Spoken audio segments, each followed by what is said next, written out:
Amin. Silakan duduk, Bapak Yahweh memberkati. Shalom Aleichem. Puji Bapak Yahweh, pada saat ini saya akan membawakan firman yang saya beri judul Sunat Haruskah. Belakangan ini di internet banyak sekali membicarakan tentang masalah sunat. Apakah sunat itu? Bagaimana kisahnya? Apakah sunat masih relevan bagi kehidupan kita saat ini? Haruskah pria disunat? Untuk itu saya ajak saudara sekalian untuk membuka di dalam kitab Kejadian pasal yang ke-17, ayatnya yang ke-9 dan ayat yang ke-10 yang demikian bunyinya. Dan Elohim berfirman kepada Abraham, dan engkau harus memelihara perjanjianku, engkau dan keturunanmu sesudah engkau sampai keturunan-keturunan mereka. Inilah perjanjianku yang harus engkau pelihara antara aku dan engkau dan keturunanmu sesudah engkau. Setiap laki-laki dari antara kamu harus disunat. Ayat-ayat yang saya baca ini merupakan saat-saat kejadian di mana Bapa Yahweh berfirman kepada Abraham dan mengadakan perjanjian. Perjanjian itu ditulis pada ayat yang ke-11 dikatakan, dan kamu harus disunat kulit katanmu, dan hal itu telah menjadi suatu tanda dari perjanjian antara aku dan kamu. Sunat itu di dalam bahasa Ibraninya Brit Milah.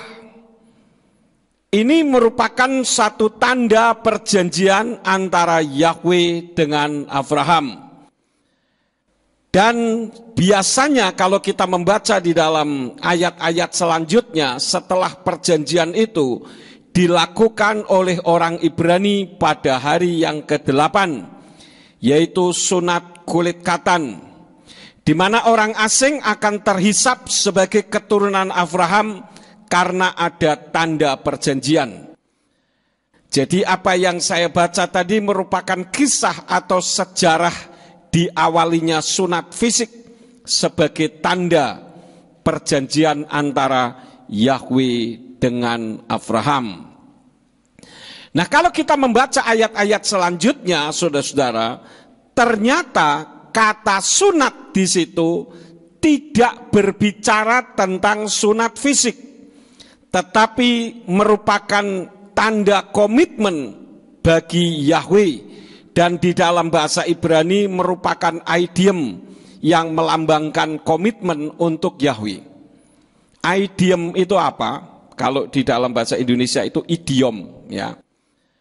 Idiom itu kata baru yang muncul di antara dua atau tiga kata yang disandingkan menjadi satu.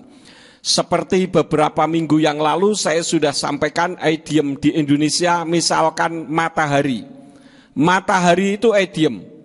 Mata itu yang saudara dan saya miliki, itu mata. Hari itu Senin, Selasa, Rabu, Kamis. Tetapi ketika digabung menjadi satu, maka akan muncul benda yang berbeda, yaitu yang ada di langit sana. Nah, di dalam bahasa Inggris itu juga ada idiom.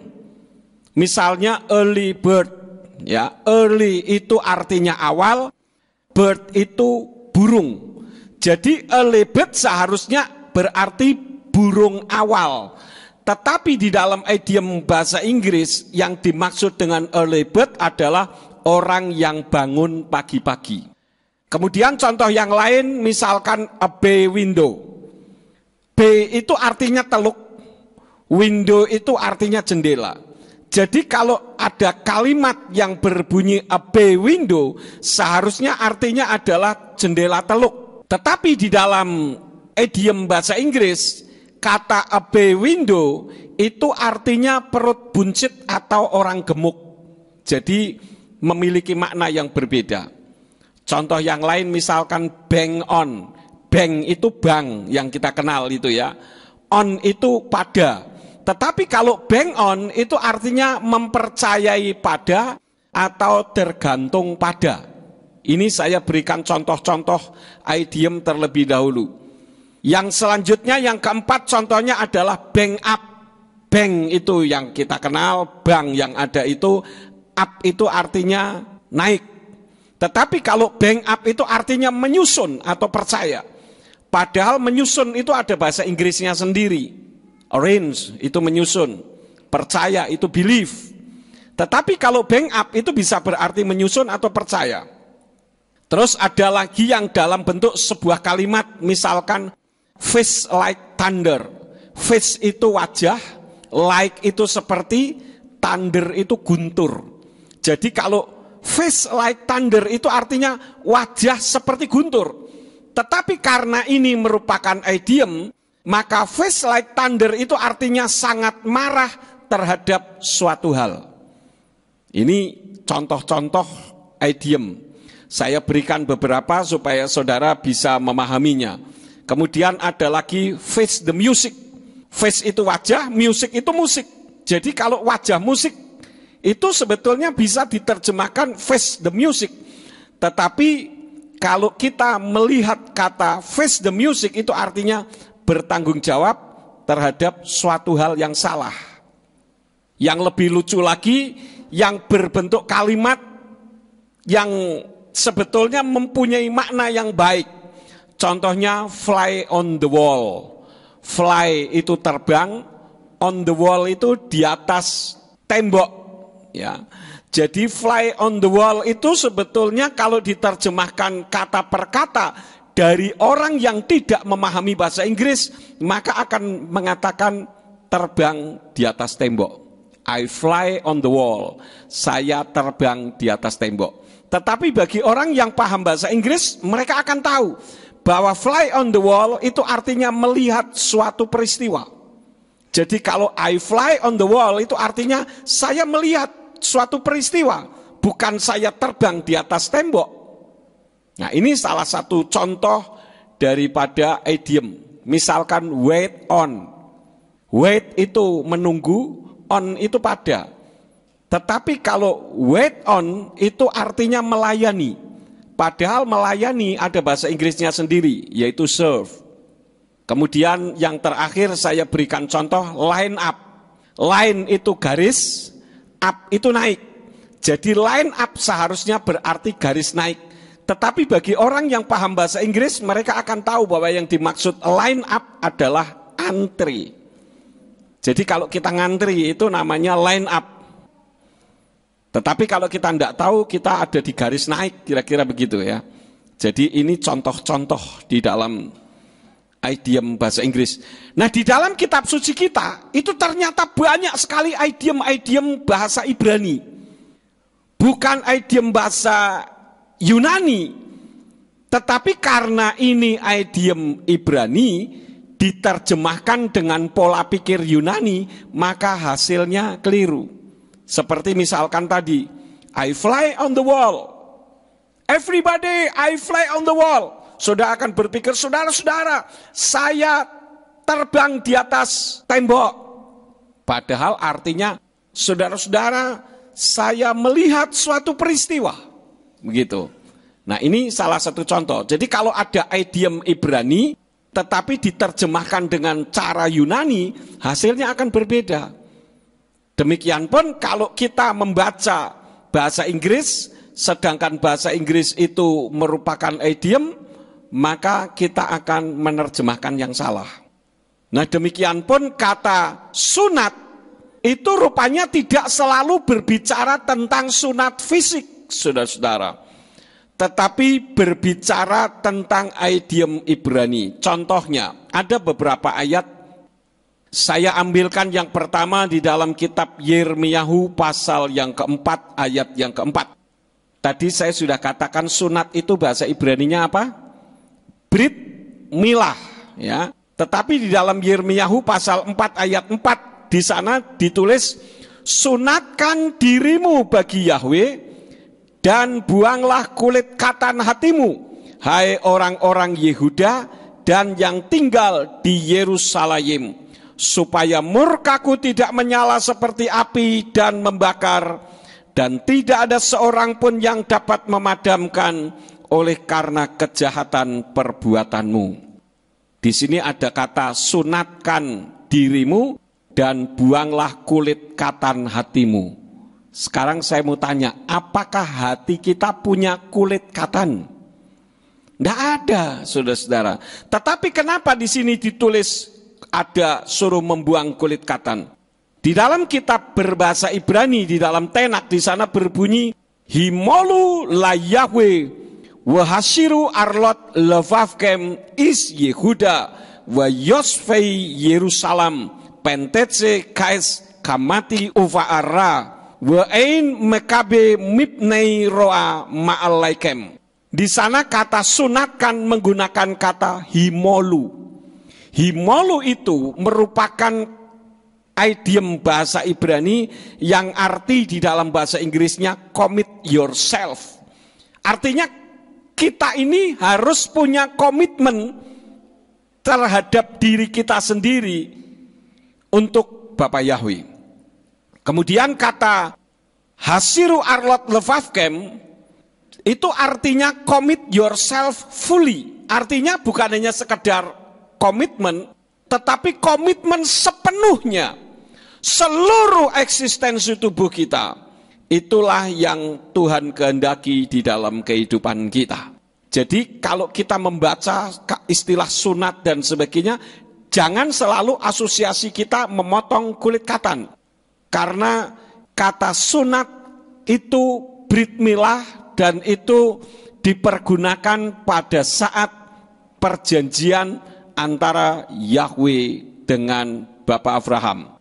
Karena itu kita mengenal sunat hati, sunat daging, dan sunat telinga. Ini berbicara tentang kurangnya komitmen terhadap Yahweh yang tertulis di dalam kitab Yehezkiel atau Yehezkiel pasal yang ke-44 ayat yang ke-9. Ini yang pertama. Di sana berbunyi, beginilah firman Yahweh telah berfirman.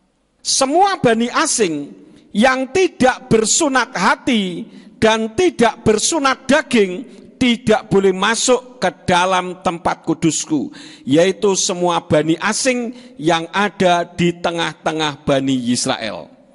Kitab Ibraninya berbunyi, Ko amar Adonai Yahweh kal ben nekar erel lev wa erel basar lo yavo el mikdasi lekal ben nekar asyer betok bani Israel.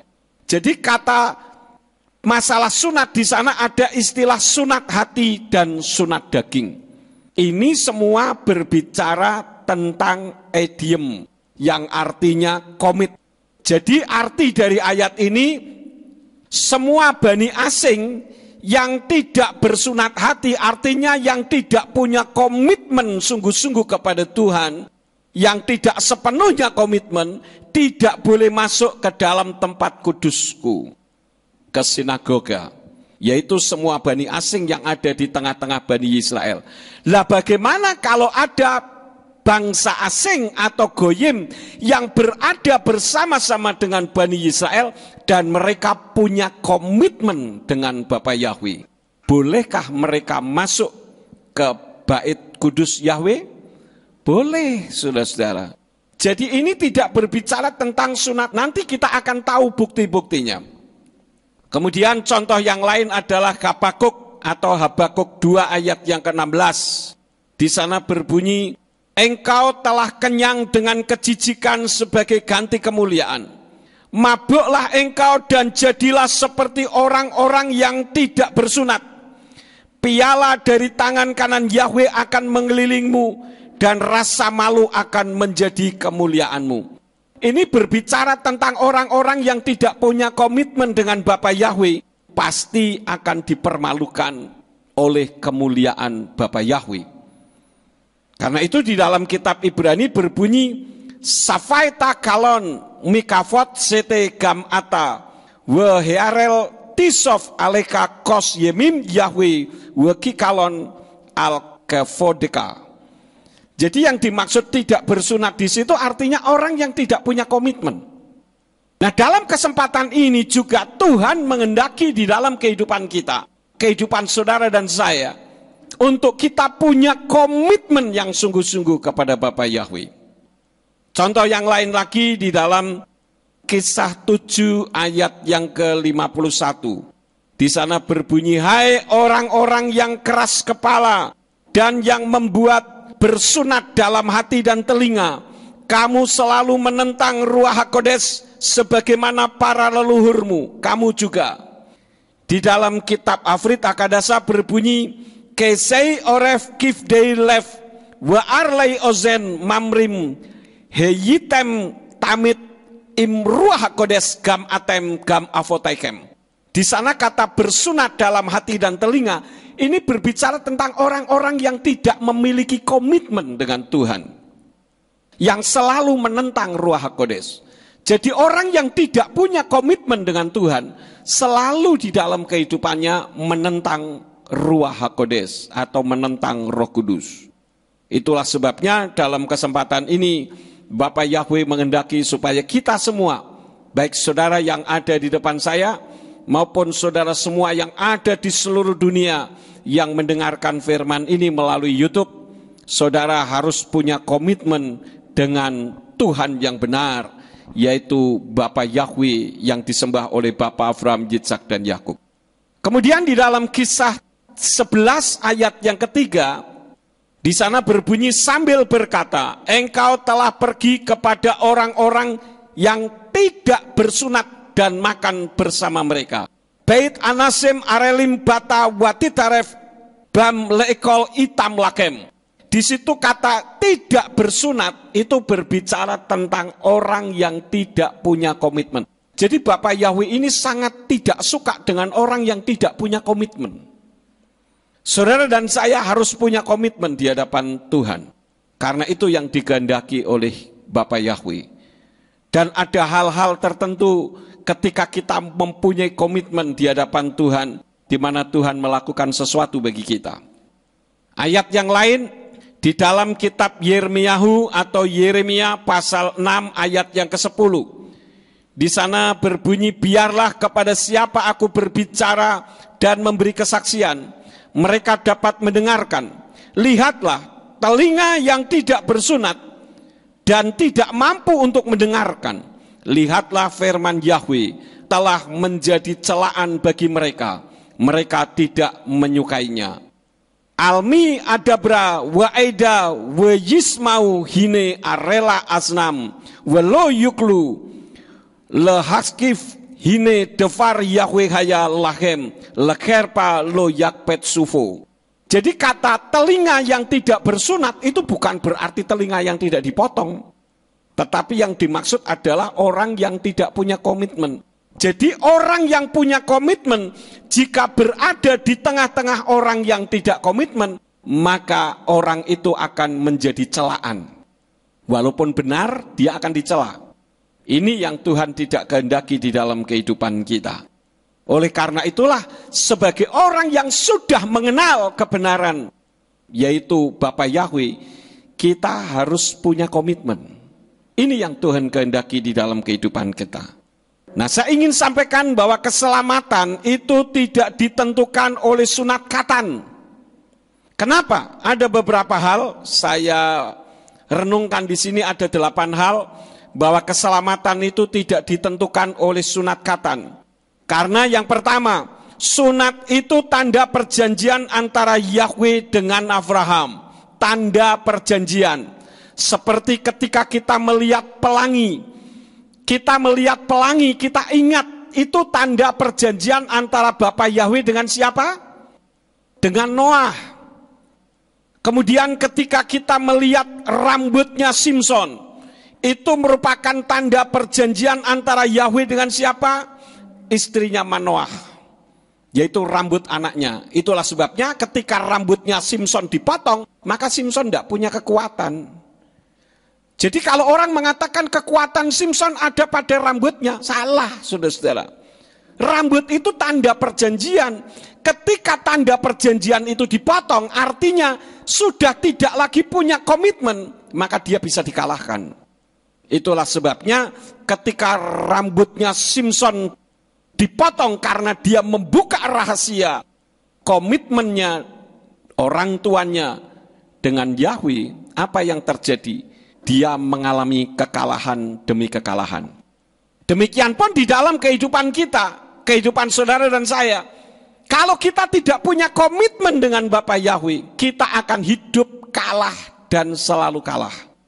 Tetapi kalau kita punya komitmen dengan Tuhan, Dia akan menyertai di dalam kehidupan kita.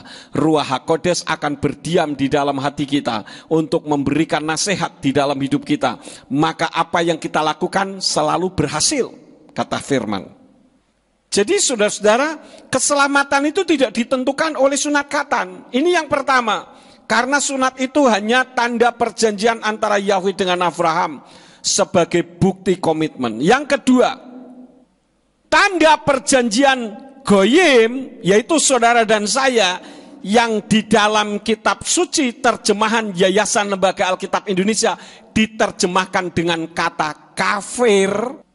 Jadi yang disebut kafir menurut kitab suci yang benar itu adalah orang-orang yang di luar orang Yahudi. Kenapa? Karena orang Yahudi merasa bahwa mereka adalah bangsa pilihan Elohim. Karena itu menganggap bangsa-bangsa lain itu bangsa kafir. Kalau di Indonesia lain, yang disebut kafir itu orang yang tidak sama agamanya dengan orang yang teriak-teriak kafir. Ya. Jadi ketika orang berteriak-teriak kafir, kafir, orang yang diteriakin agamanya tidak sama dengan yang teriak kafir, itu orang kafir. Tetapi kalau menurut kitab suci, yang disebut kafir adalah bangsa-bangsa lain selain bangsa Yahudi. Tetapi pada perkembangan berikutnya, kita melihat bahwa ternyata orang Yahudi menganggap yang disebut kafir adalah orang yang tidak bersunat. Sebetulnya yang dimaksud itu adalah orang yang tidak punya komitmen dengan Bapa Yahweh. Sekarang bagaimana orang tersebut komitmen dengan Yahweh kalau mereka kenal dengan Yahweh saja tidak? Bisa enggak kita merenungkan? Kalau misalkan saya tidak kenal Yahweh, dulu saya tidak kenal Yahweh. Apakah saya bisa komitmen dengan Yahweh? Tidak mungkin, kenal saja tidak. Jadi tanda perjanjian antara goyim yaitu saudara dan saya dengan Yahweh itu darah Yeshua HaMashiach. Bukan dalam bentuk sunat fisik, tetapi karena darah Yeshua HaMashiach yang sudah tertumpah di kayu salib. Untuk apa? Kita membuka di dalam kitab 1 Yohanan pasal yang ke-1. 1 Yohanan pasal yang ke-1 ayat yang ke-7. Ayat yang ke-7. Ya, kita baca bersama-sama, saudara-saudara. Lihat capture di depan, ucapkan dengan bersuara sampai telinga kita mendengar suara kita sendiri ya. Siap? Dengan suara yang keras. 2, 3. Namun jika kita berjalan dalam terang sebagaimana Dia ada di dalam terang, kita sedang memiliki persekutuan seorang terhadap yang lain, dan darah Yeshua HaMashiach putranya sedang membersihkan kita dari segala dosa. Jadi komitmen kita dengan Bapa Yahweh itu melalui darah Yeshua HaMashiach, bukan melalui sunat fisik. Jadi ketika kita menerima Yeshua HaMashiach sebagai Elohim, karena memang berdasarkan kitab suci kita tahu Yeshua HaMashiach adalah Yahweh sendiri yang turun dalam wujud manusia. Saya katakan bahwa Yeshua itu bukan manusia, hanya seperti manusia. Dulu sebelum saya mengenal nama Bapa Yahweh, saya katakan Yeshua itu 100% manusia, 100% Tuhan. Ternyata statement saya itu salah, saudara-saudara. Kenapa? Kalau manusia tidak mungkin dia bisa jadi Tuhan. Kalau Tuhan dia bisa jadi manusia. Yang pertama. Yang kedua, unsur manusia tidak ada dalam diri Yeshua. Manusia, saudara dan saya bisa lahir karena percampuran antara spermatozoid dengan ovum. sperma laki-laki dengan sel telur perempuan bersatu, akhirnya menjadi sigut dan dilahirkan bayi, sampai setelah besar jenggotan seperti saudara dan saya. Tetapi Yesua tidak ada unsur sperma sama sekali. Bahkan kitab suci katakan bahwa sebelum Yesua dilahirkan, Yosef tidak melakukan hubungan seks dengan Miriam, dengan Maria. Sampai dilahirkannya Yesua, baru mereka melakukan hubungan sebagaimana layaknya suami istri, akhirnya melahirkan adik-adiknya Yesua secara jasmani. Jadi Yesua ini bukan manusia. Saya mohon maaf kalau dulu saya katakan salah statement saya. 100% manusia, Yesua bukan 100% manusia. Dia hanya wujudnya saja manusia. Dia bisa nangis, dia bisa sakit, dia bisa menderita karena dalam kapasitas dia mewakili kita yang dalam wujud manusia. Bisa saja Yesua dilahirkan tahu-tahu gede, nggak perlu melalui jadi bayi dulu. Kenapa Yesua harus jadi bayi? Karena dia pun mewakili bayi-bayi yang ada di dalam dunia ini. Dia mati dan dia bangkit. Kenapa? Kitab suci katakan supaya dia menjadi Tuhan atas orang-orang mati dan atas orang-orang hidup juga. Jadi apa yang Yesua lakukan itu semua adalah mewakili kehidupan manusia secara utuh. Oleh karena itulah maka kematian Yesua ketika dia mencurahkan darahnya di atas kayu salib untuk mencuci semua dosa kita. Itulah komitmen kita dengan Bapa Yahweh, yaitu melalui darah Yesua HaMasyiah. Bukan menutup dosa. Kalau menutup dosa, dosanya masih ada. Seperti contoh misalkan mimbar ini kotor, tidak ada kesempatan bagi saya untuk membersihkan, karena akan dipakai ya sudah tinggal ditutup saja menggunakan taplak meja. Dilihat dari luar bagus, tetapi ketika dibuka kotoran masih ada di situ. Darah Yesua bukan menutup dosa, tetapi mencuci dosa kita, sehingga kita menjadi kudus di hadapan Bapa Yahweh. Itu hal yang kedua. Jadi keselamatan tidak ditentukan oleh sunat khatan, karena keselamatan itu ditentukan oleh darah Yesua HaMasyiah yang sudah dicurahkan di atas kayu salib. Yang ketiga, Yahweh menciptakan manusia itu sempurna sehingga tidak perlu harus dipotong karena kepanjangan. Ada orang yang mengatakan begini, saudara-saudara. Dulu pada saat manusia belum jatuh di dalam dosa, manusia tidak punya kulit katan. Ketika manusia jatuh di dalam dosa, maka keluarlah kulit katan. Pertanyaan saya hanya satu, tunjukkan ayatnya yang mengatakan itu. Tidak ada, saudara-saudara. Dan Tuhan menciptakan seluruh organ manusia ini sempurna. Ya. Dan kita harus tahu bahwa semua organ tubuh manusia itu punya makna. Contoh daun telinga. Untuk apa sih ada daun telinga? Oh, itu untuk cantelan kacamata, Pak. Misalkan. Apakah begitu? Daun telinga bukan untuk cantelan kacamata. Itu untuk supaya kita bisa mendengar dengan jelas. Kalau yang daun telinganya gede, suaranya bisa lebih jelas. Tidak percaya, saudara tutup begini. Dengar suara saya, pasti suaranya berbeda. Ya, karena itu untuk menangkap suara. Dan juga ternyata untuk syaraf keseimbangan. Karena saya dulu pernah juga bermasalah dengan telinga saya. Sehingga syaraf keseimbangannya terganggu, sering limbung, ya lihat orang seperti pusing begitu.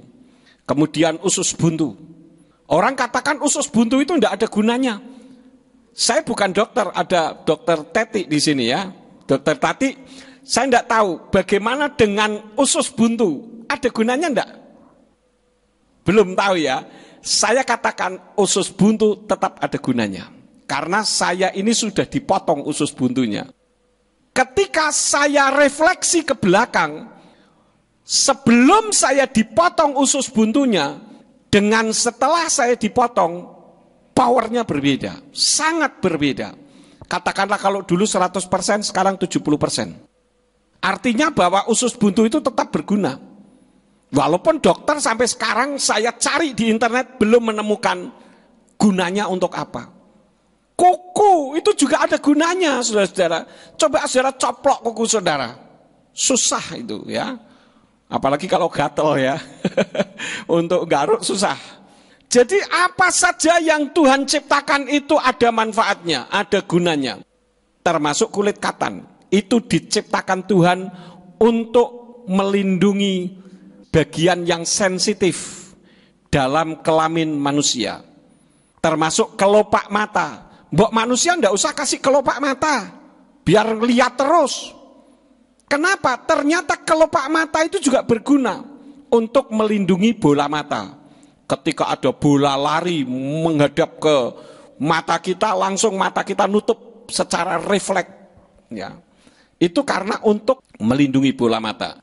Jadi kesimpulannya, semua organ tubuh yang diciptakan oleh Tuhan itu ada manfaatnya, ada gunanya. Karena itu jangan diubah-ubah. Ada orang yang tidak puas, payudara saya kecil, diganti pakai silikon. Ya, kemarin saya nonton di YouTube, ada seorang perempuan dengan bangganya payudaranya besar, ya jalan sambil kayak gagah begitu. Ya. Orang ini naik pesawat terbang, ternyata terjadi kontraksi di payudaranya. Kenapa? Karena silikonnya menguap. Jadi semakin besar meledak, saudara-saudara. Terus ada yang tidak puas karena hidungnya kurang mancung, dibikin mancung kayak betet.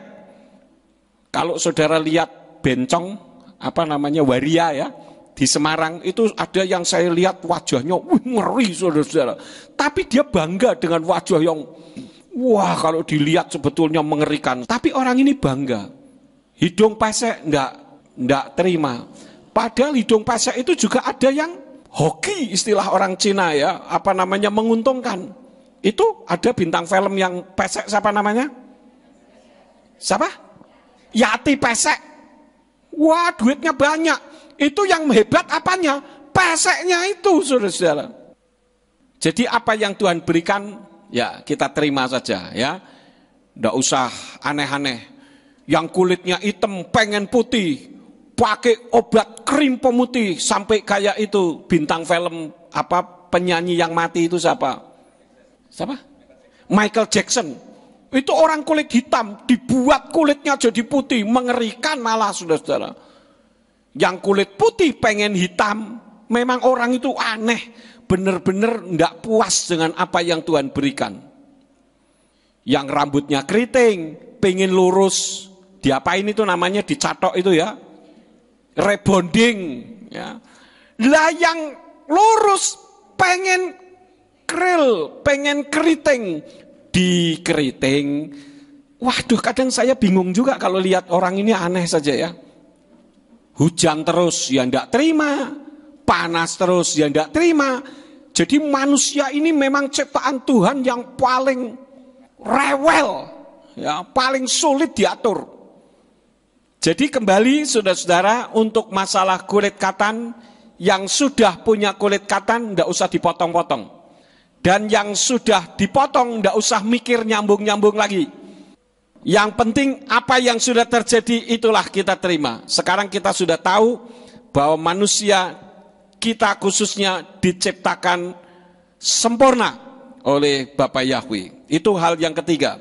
Yang keempat, sunat itu berasal dari nenek moyang Yahudi, yaitu dari komitmen antara Yahweh dengan Abraham. Bukan karena itu satu perintah yang harus dikerjakan sampai selama-lamanya. Itulah sebabnya, maka di dalam kitab suci kalau kita berbicara tentang tidak bersunat, itu berbicara tentang orang yang tidak punya komitmen. Ini menjadi idiom. Kita membuka ayatnya di dalam kitab Yohanan atau Yohanes pasal yang ke-7, ayat yang ke-22. Yohanan 7 ayat yang ke-22, di situ berbunyi, sebab itu Mose telah memberikan sunat kepadamu. Bukan berarti itu dari Mose, melainkan dari para leluhur, dan pada hari Sabat kamu menyunat orang. Yang saya garis bawahi adalah sunat berasal dari leluhur, dari kakek moyang orang Yahudi. Jadi itu karena komitmen antara Yahweh dengan Abraham. Komitmen kita dengan Bapa Yahweh adalah apa tadi? Apa tadi? Darah Yeshua HaMashiach. Mau disunat nggak usah sedikit, biar kudus, potong habis. Tetap saja kalau tidak punya komitmen di hadapan Tuhan, tidak ada artinya sama sekali. Itu hal yang keempat. Yang kelima, sunat khatan jika tanpa iman kepada Yeshua HaMashiach, maka iman orang tersebut sia-sia. Kita membuka beberapa ayat, Lukas pasal yang kelima. Kitab Injil Lukas pasal yang kelima, ayat yang ke-20. Di situ dikatakan, dan ketika melihat iman mereka, dia berkata kepadanya, hai manusia, dosa-dosamu telah diampunkan kepadamu. Manusia diampuni dosanya karena iman kepada Yeshua HaMashiach. Ayat ini tidak mengatakan dan ketika melihat kulit khatan mereka. Tidak. Karena orang pakai celana, tidak mungkin telanjang dan kelihatan berkulit khatan atau tidak. Tetapi di situ dikatakan ketika melihat iman mereka. Jadi yang diutamakan di dalam kehidupan kita adalah iman kita kepada Yeshua HaMashiach. Itu bagaimana?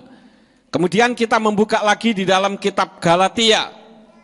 Kita buka kitab Galatia pasal yang kelima, ayat yang ke-6. Di situ dikatakan, sebab di dalam HaMashiach Yeshua, baik bersunat maupun tidak bersunat, tidak berpengaruh apa-apa. Sebaliknya iman tetap bekerja melalui kasih.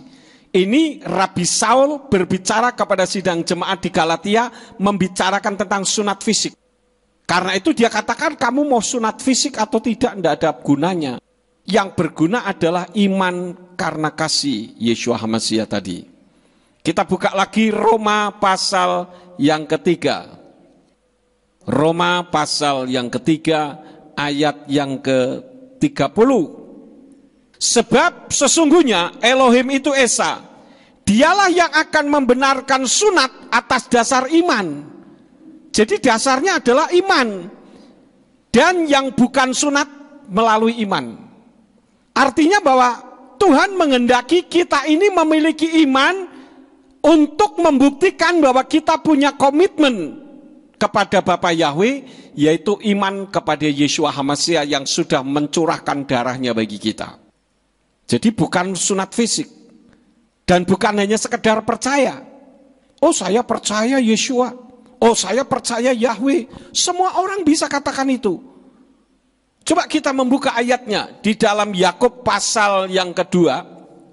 Kitab Yakub atau Yakobus pasal yang kedua. Ayat yang ke-19. Engkau pun percaya bahwa Elohim adalah Esa. Engkau melakukannya dengan baik. Setan-setan pun percaya dan mereka gemetar. Jadi kalau kita hanya sekedar percaya, saya percaya Yahweh, setan juga percaya. Saya percaya Yeshua, setan juga percaya. Tuhan tidak menghendaki kita hanya percaya, tetapi beriman, artinya punya komitmen dengan Bapa Yahweh melalui darah Yeshua HaMashiach. Ini yang Tuhan inginkan di dalam kehidupan kita. Oleh karena itulah hal yang kelima tadi, keselamatan tidak ditentukan oleh sunat khatan. Yang keenam, bagaimana dengan orang yang menyunatkan diri? Di dalam kitab Galatia, kita kembali lagi ke kitab Galatia tadi, saudara-saudara. Galatia pasal yang kelima, ayat yang kedua mengatakan, lihatlah aku, Polos atau Rabi Saul berkata kepadamu, bahwa jika kamu disunat, di dalam terjemahan dari kitab suci Yayasan Lembaga Alkitab Indonesia katakan, menyunatkan diri. HaMashiach tidak akan memberimu keuntungan apapun. Kenapa? Karena kita seolah-olah mengabaikan karya penyelamatan Bapa Yahweh melalui pengorbanan darah Yeshua HaMashiach. Artinya kita menganggap bahwa keselamatan itu melalui sunat. Itu kejadian antara Yahweh dengan Abraham. Harus seperti itu. Tetapi keselamatan kita bukan karena sunat kulit khatan kita. Tetapi karena iman.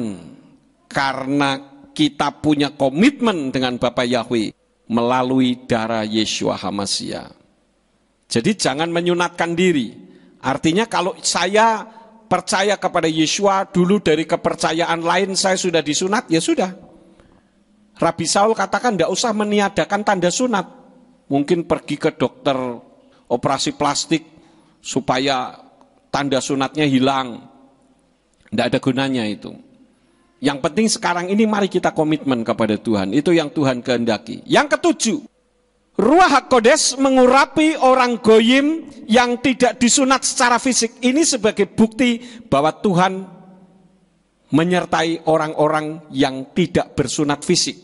Artinya bahwa sunat fisik itu bukan sebagai satu tanda keselamatan bagi kita. Kita membuka di dalam Kisah Rasul pasal yang ke-11. Kisah Rasul pasal yang ke-11 ayat yang ke-18. Kisah 11 ayat 18 katakan, dan setelah mendengarkan hal-hal ini, mereka menjadi tenang dan memuliakan Elohim sambil berkata, jadi Elohim juga mengaruniakan pertobatan menuju kehidupan kepada bangsa-bangsa lain. Ini satu kisah, saudara-saudara, ketika Kepa atau Petrus datang kepada orang-orang yang tidak bersunat secara fisik.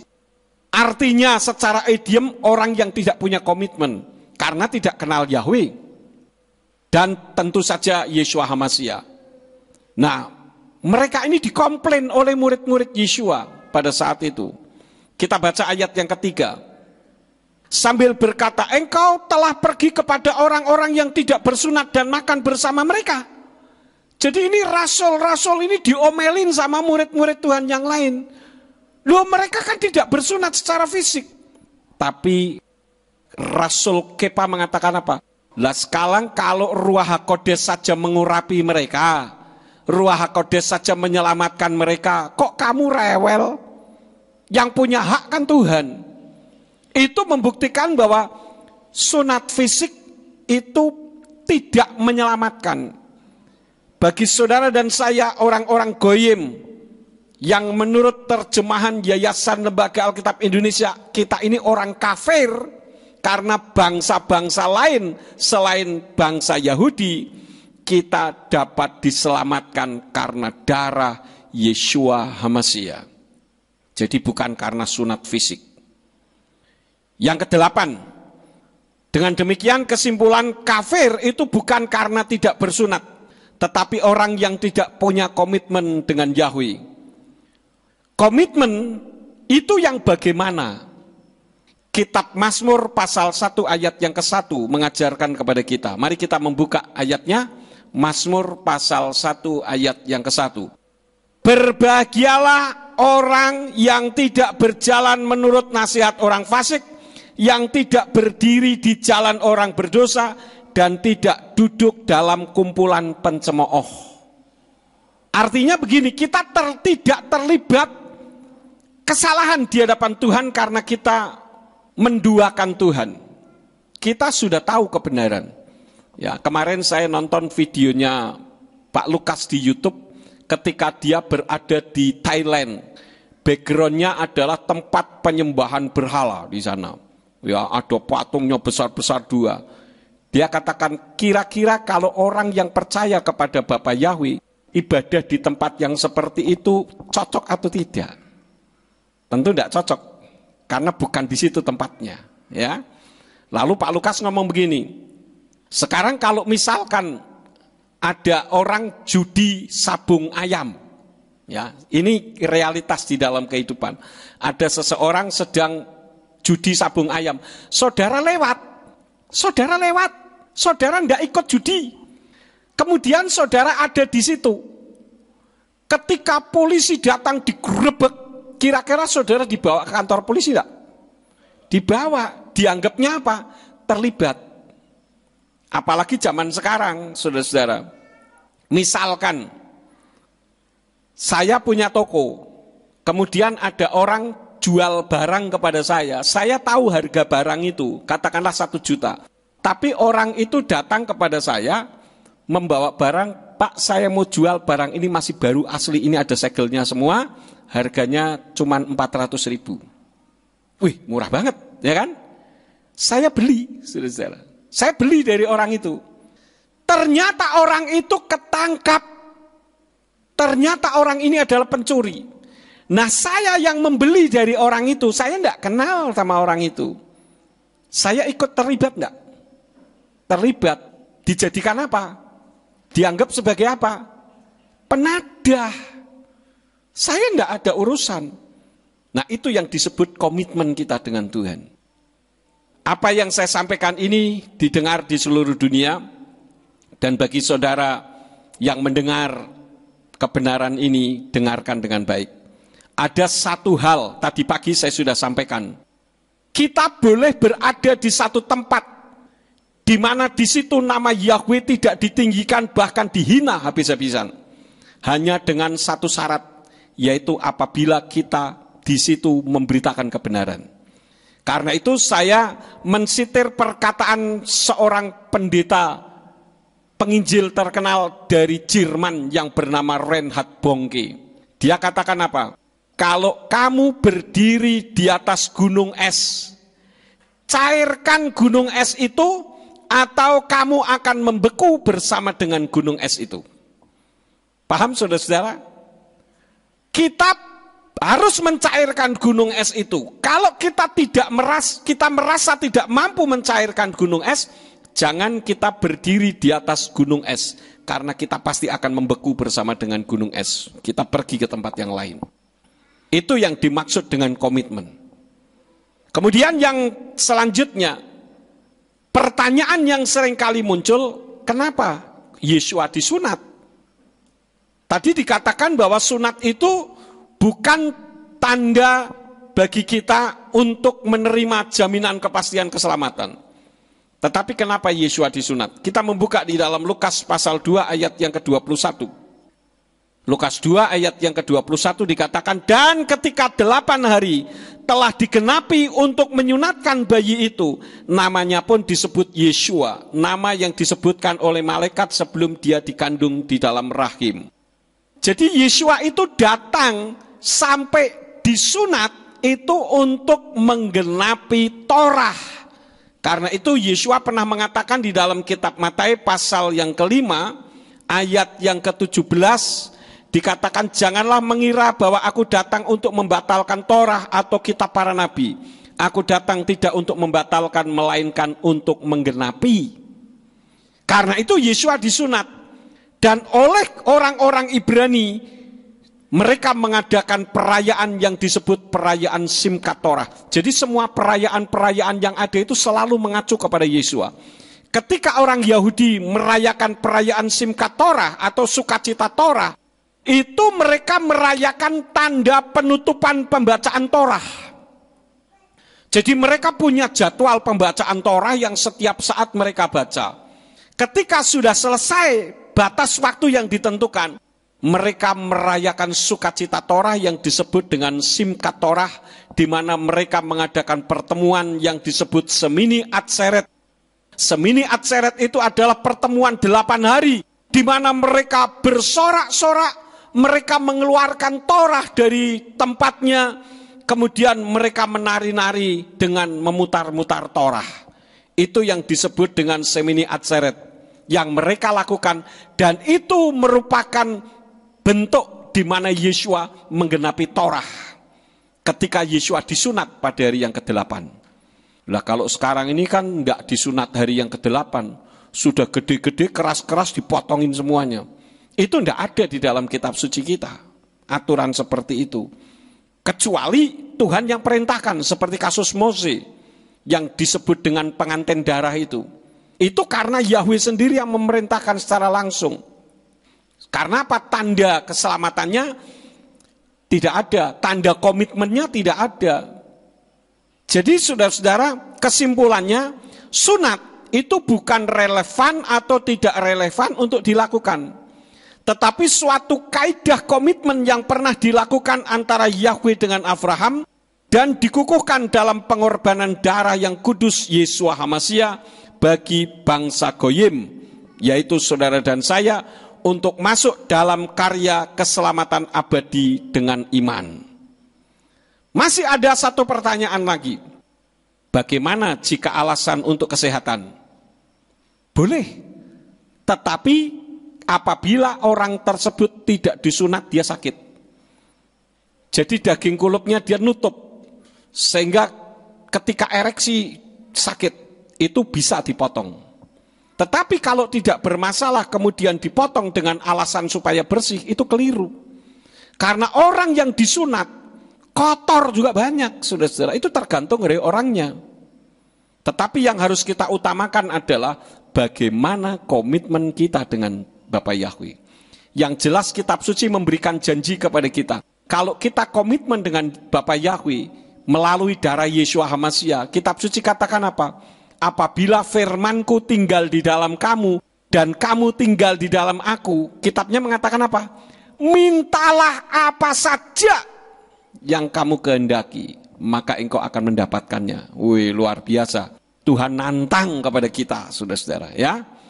Karena itu dalam kesempatan saat ini, saya tidak akan memperpanjang firman, biarlah kita akan lebih memahami tentang arti daripada sunat. Bahwa keselamatan kita bukan karena sunat fisik, tetapi karena pengorbanan darah Yeshua HaMashiach bagi kita. Ini yang harus kita hargai di dalam kehidupan kita. Amin buat firman.